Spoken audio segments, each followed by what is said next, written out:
Michael movie review. तो film की शुरुआत कुछ इस तरह होती है कि कुछ गुंडे स्वामी नाम के आदमी को किडनैप करके अपने साथ ले जाते हैं और माइकल के बारे में पूछने लगती है। इसके बाद स्वामी उन्हें फ्लैशबैक की स्टोरी बताने लगता है जो माइकल के बारे में होती है।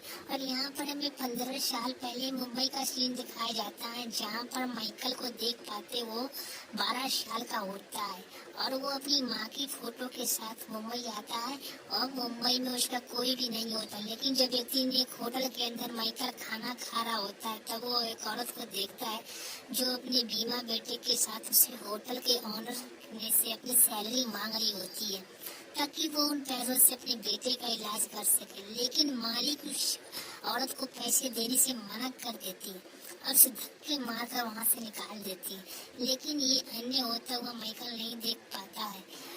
इस वजह से वो उस ऑनर को स्क्रू ड्राइवर घुसा देता है और उसे पैसे लेकर उस औरत को दे देता है। वो वहाँ से चला जाता है। माइकल का सपना बचपन से ही बहुत बड़ा होता है कि मुंबई आकर वो गैंगस्टर बने और मुंबई शहर में राज करे। माइकल मुंबई में बहुत ही आतंक फैला देता है, मुंबई में बहुत ही खून खराबा करता है, लोग उससे बहुत डरने लगते हैं।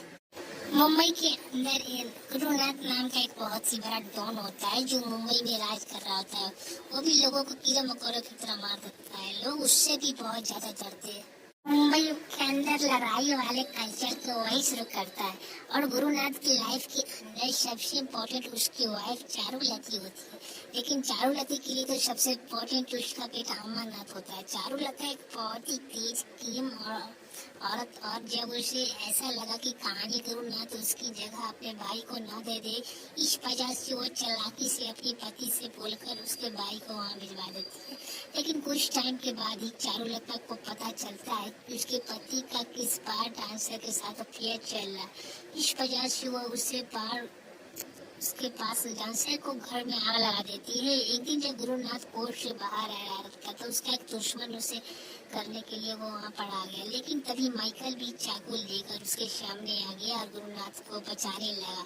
इस टाइम रघुनाथ को माइकल की हिम्मत पसंद आ गई और उस दिन से अपना माइकल को अपने राइट हैंड स्वामी के साथ रख लिया और उसकी देख रेख करने के लिए वो स्वामी ने माइकल की देखभाल की और उसे माइकल को अपने बेटे की तरह बड़ा किया। इसके बाद हमें 15 साल बाद एक सीन दिखाया जाता है जहाँ पर बहुत बड़ा ड्रग्स और कंसाइनमेंट मुंबई आने वाला है। बहुत से लोग उसे डर की आड़ पर उतारना चाहते हैं और इन ड्रग्स की कीमत कम से कम 3000 करोड़ की होती है। उन लोगों के अंदर गुरुनाथ का बेटा अमरनाथ भी शामिल होता है, लेकिन अमरनाथ हमेशा ही नशे से अवैध रहता है।